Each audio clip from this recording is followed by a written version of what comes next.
Hey everyone, my name is Matt. Welcome to my backyard, and today I'm gonna have a little bit of fun. It's the long weekend. I'm taking obviously a break from the house. I'm not working on the house today with Donovan, so we're gonna do some sawmill. I'm gonna get the sawmill out and have a little bit of fun. So over here is the log pile. Some pretty big stuff in here. I gotta start digging into this mound here when I have some more time, but today I want to at least try and clean up some stuff. So I have this kind of butt section of elm. We'll measure it when we get on the saw, but I think it's probably close to 36 down here. And then I have this chunk of white oak here, which is more like 24, so a little bit on the smaller side. So I think we can cut both of these today, get some nice short slabs out of these, and just have some fun. It's just stopped raining, so it's, a little bit humid, but it's not really warm or hot. It's about 70 degrees and humid, so kind of a nice day to be outside and not inside. So we're gonna get the saw uncovered and get it over into the driveway, and then we'll get sawing. So I'll see you in a little bit once this thing is over yonder.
All right, let me get my counterweight out of here, and then we'll go fishing for some logs. Bonus points if you can tell me what video this chunk is from.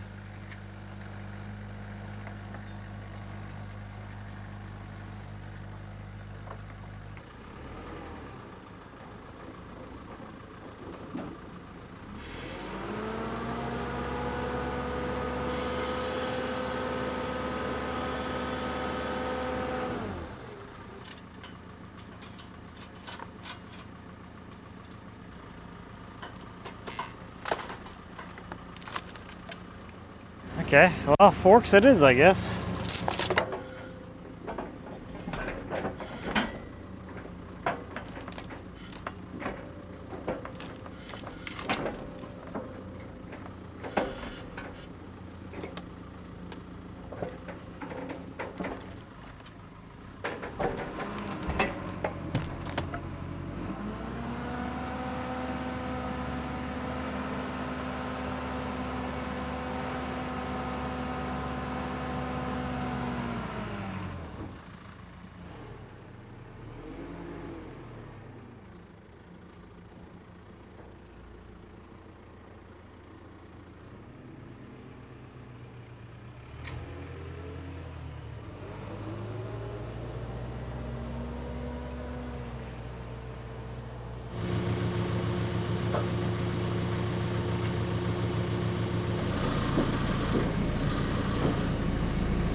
Okay, so here's what I'm thinking. I think because this one is so much bigger, before I put both of them on, I'm going to prep this one and get it to have some kind of flat on it. So both these logs came out of a chipper pile. They are too small to be sawn into, normal lumber for a sawmill.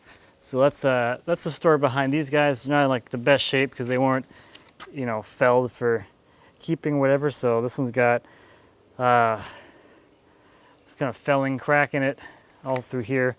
So we'll probably end up sawing it and getting this out of here. This will probably be waste and too cracked or whatever, but we should still have half a good log. It does look like we do have a bit of ring shake too, so this was rejected for, normal reasons. That's commercially garbage. This bit of elm here, we've got the falling wedge cut in it still, and when they were felling it, they started cutting the wedge in kind of a weird spot, so that's kind of unfortunate, I guess.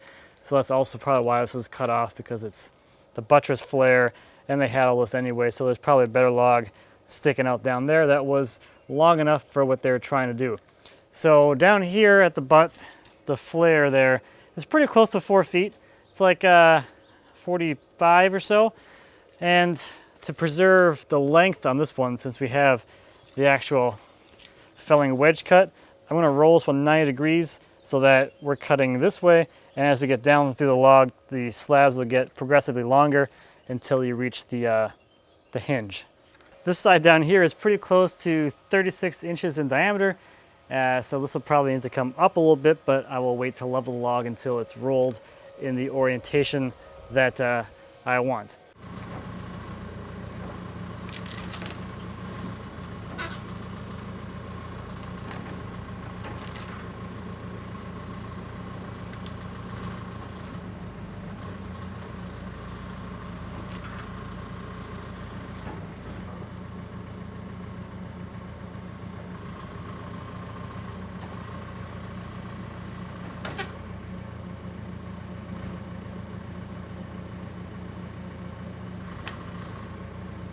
We have a hair more. All right. Let me pick up this side of hair and it should be good.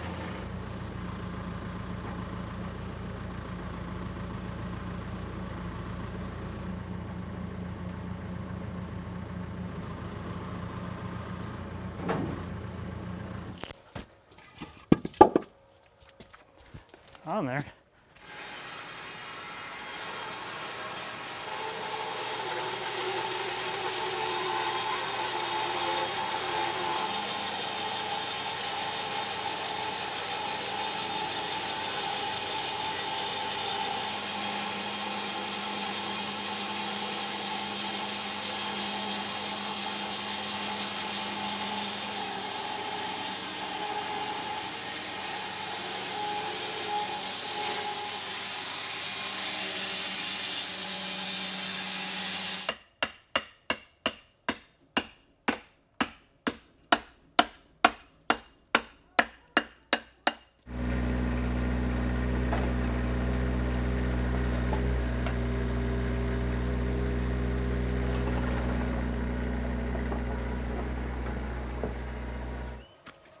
Ooh, ho, ho.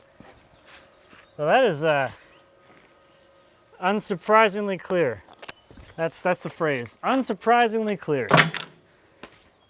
Exactly what you would expect. Let's see if I still know how to do this. I still like it, so that's good. Yeah, that's unremarkably clear, but still beautiful. So there's a look at the grain on here. Got some absolutely beautiful colors here in the heartwood, and we got the nice white sapwood on the outsides. We are about 30 inches wide in here, and these are going to be about, this first one's 5 feet long, and they get a little bit longer as we get down there. I think on the bottom side will be closer to 6 feet long in total length. So like a really good giant coffee table or something, I guess. Beautiful stuff. So I did manage to bump this thing as I was taking that offcut off. So I'm going to go ahead and roll it over now and get that out of the way.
We'll be able to come down all the way to here with the saw, make all our slabs, and we'll end up with this kind of waste piece down here.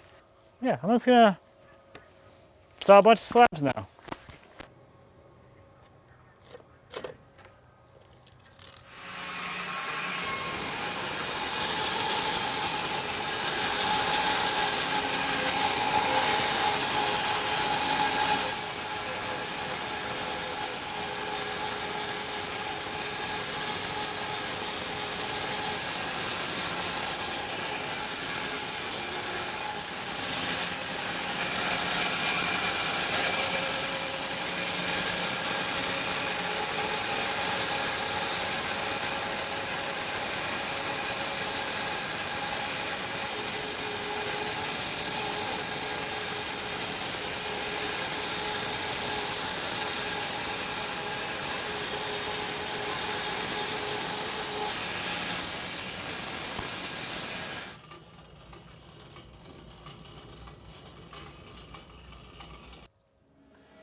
All right, that's a full throat, so that's about it for now.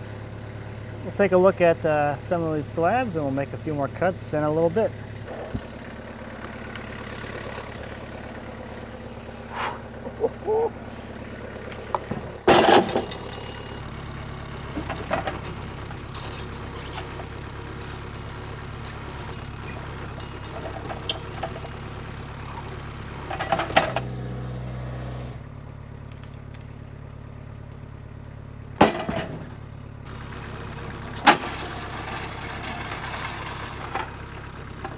All right, let's see what we got here. We got a nice bullseye knot thing here on the white oak. That is quite pretty. So clear. So not a whole lot of exciting things going on here. Just a lot of clear, a lot of heartwood. Some nice. I really like the contrast of the heartwood and the sapwood on elm, and a lot of the species that have that lighter sapwood. And the white oak has got this massive bullseye knot thing here. Some really cool color around there. Beautiful stuff.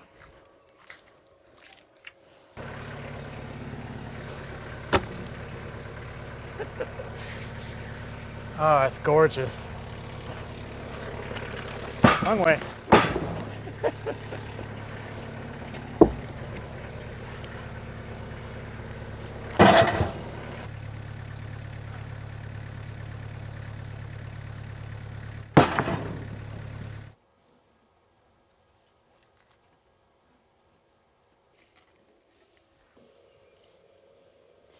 Looks like we're getting away from the big knot limb thing on the white oak.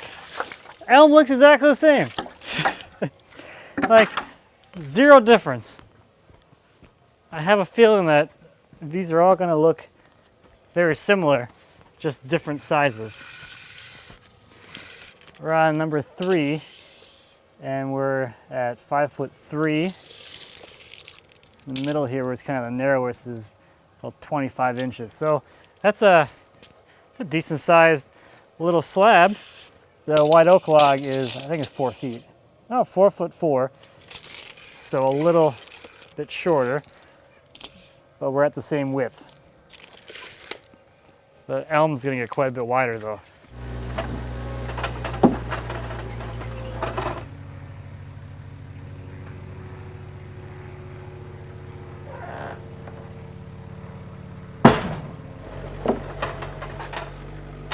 I think what we'll do is take a look at these two and then we'll make the rest of the cuts on what's left up there.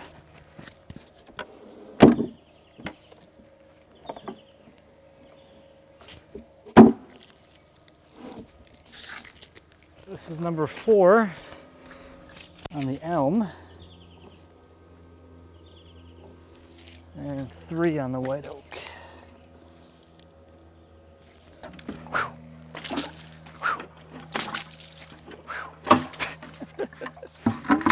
And that elm is really nice, like super duper nice, like just clear. There's a little bit of a hint of a knot coming here with some stuff going on around it, but that's clear. This is a little more exciting and interesting. We're almost through the remainder of that limb that's growing up this way, so our bullseye is getting kind of small, but that gives us some interesting figure around there.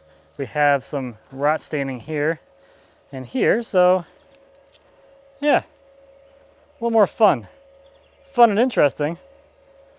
Maybe fun and interesting, depending on who you are. Let's, what do we got here? A few more cuts. We got 4. 3 more cuts, 4 more slabs. Back to cutting for a little bit.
That is gorgeous.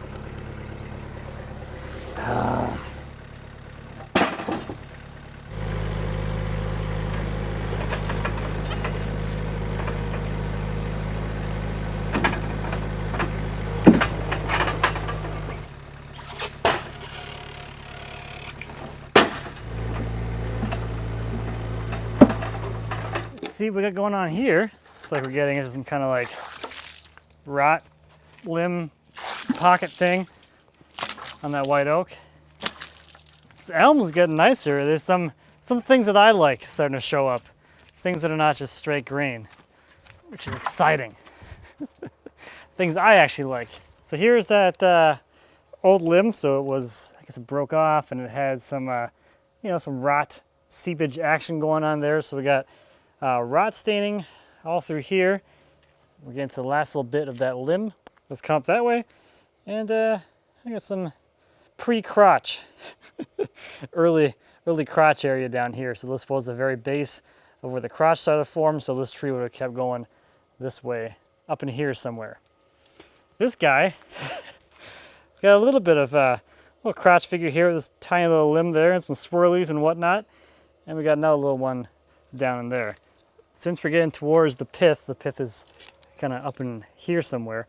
These are the earlier limbs from the tree when it was just a wee little baby tree, and all the limbs that kind of came off as it grew up. So this is the original kind of shoot of the tree, and just getting more and more straight grain. The next one should be quarter sawn, and this one's starting to show some quarter sawn ray fleck coming through here as well.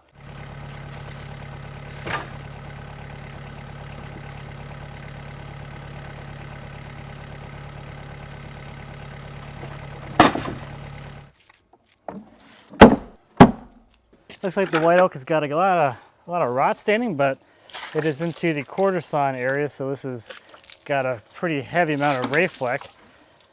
The elm is also right into the center. We got the pith right through it, so the left and right sides of that slab are quarter sawn. So yeah, we got some pretty heavy rot action going on down here, but it is flanked by some really nice straight grain quarter sawn material over there. And we got a little hint of crotch starting to come in on this one too. This guy, you can see our split here. That's where the pith is, right through there. So we have some nice quarter saw material on either side here. Really nice, and some kind of old bark inclusion thingamabobber right there.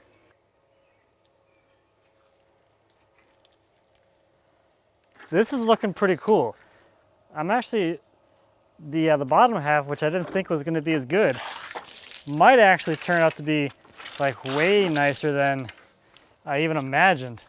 It's getting a lot better. There's a lot of really nice material in here. It's crazy. So we just have this kind of rot area here towards the center, but out towards the outsides, besides this little bit of rot staining, we have a lot of straight grain. We're kind of riffs on in here, so we have just a little bit of ray fleck. The ray fleck is small. Looking really nice. This guy, we have this cool knot bark inclusion thing in here. Kind of looks like a heart, actually. And then we have another kind of knot, another one up there too. But we are doing some pretty good like width here. That's a good, like dimensionally, it's a good looking slab. It's like down here, we're at 34. Here in the middle, between the bark, it's 32, and we're 5'7" long. So that's a nice little small tabletop, like a little breakfast table. All right, it's getting a little bit late here, so I gotta go help put the kids to bed, but we'll take a look at the last few of them tomorrow. Okay, good morning. Let's take a look at the rest of these guys and get them all stacked and whatnot.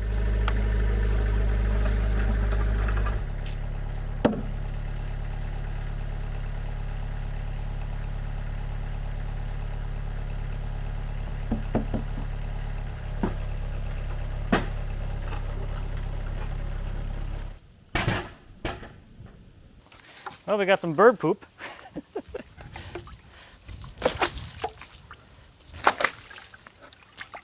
Ooh. I'm really liking these elm slabs. They are like super duper awesome looking. Super dupery. So this elm is looking pretty darn amazing.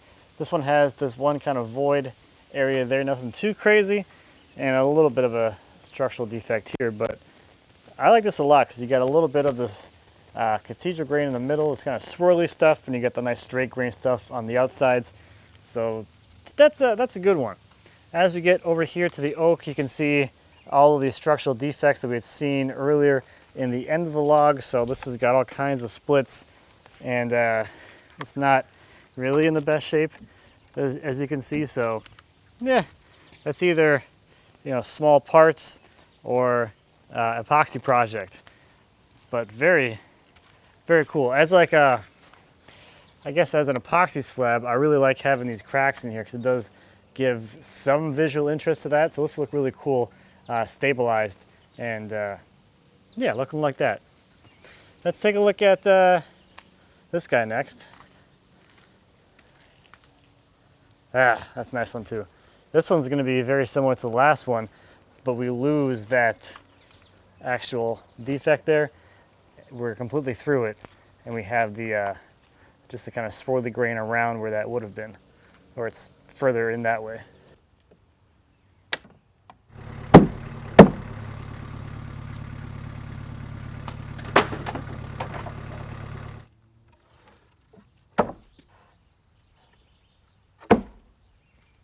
Wow.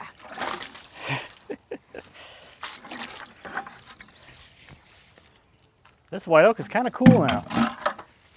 I know it has those defects in it, but it's actually quite nice. So other than the defects, those actual structural defects, this is like completely clear. There's no, you know, knots or other weird defects in here. So it's actually a really nice uniform piece of wood with some fun accent cracks, I guess. The elm, still looking clear. That hasn't really changed a whole lot.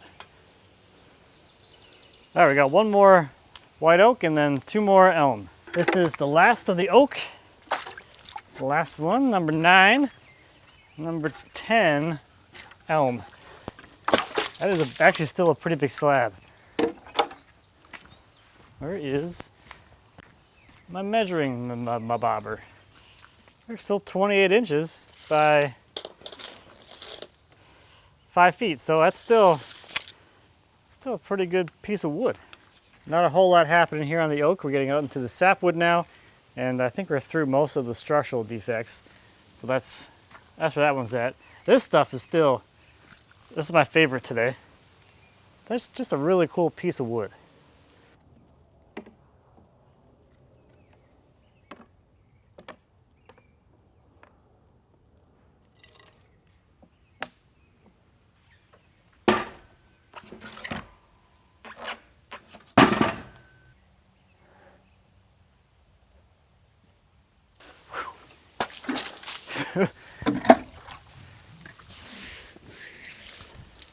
That is nice. Basically, yeah, basically completely clear. 100%. Yeah, that's wood. So I'm thinking I could probably get a little more out of these things.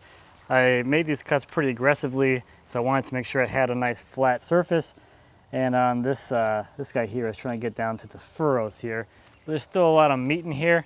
I was also trying to get rid of the partial wedge cut. So I think I'm just gonna throw both these back up on the saw and make a quick cut and just have less waste overall.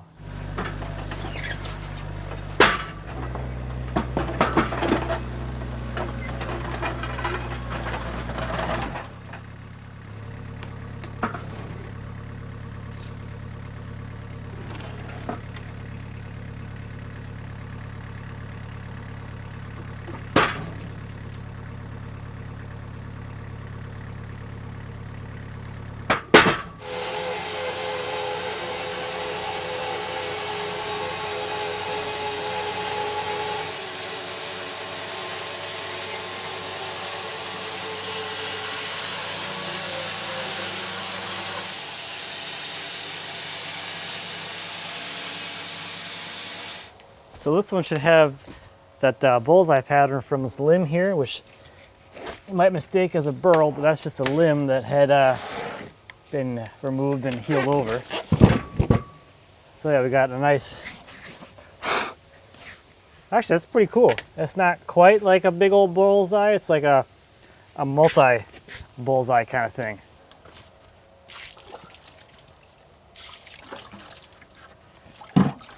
I like that. It's not like a super duper all end grain thing. It's got a few little kind of limbs in there.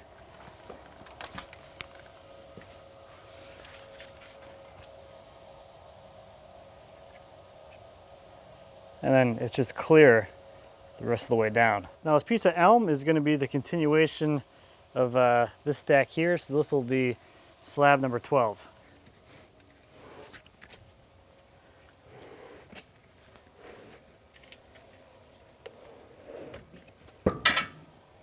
Has a lot of sapwood.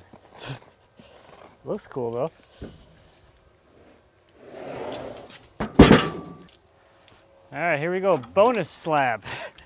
Number 12. That's nice. It's got a whole heck of a lot of sapwood in it. So a lot more sapwood in here, obviously, since we're towards the outside of the tree. Nice mixing with the heartwood, and we got a little furrow there too. So I like this one. I think that elm log got bigger. It didn't look that big sitting out in the pile, but it's definitely not small. Even this white oak looks like it's bigger now that it's sawn than it did sitting out in the pile. That's a good couple stacks right there. Not bad. So that was an absolute blast. I had a great time. Good way to kind of relax a little bit on the long weekend by working. That's big. That's a good stack. I did not expect. I swear it looked a lot smaller out in the field. So that's going to do it for this one. Thank you as always for watching. I greatly appreciate it. If you have any questions or comments on the slabs, the sawmill, anything back in the shop, please feel free to leave me a comment. As always, I'd be happy to answer any questions you might have. And until next time, happy woodworking. All right, I'm going to go edit this. To the desk.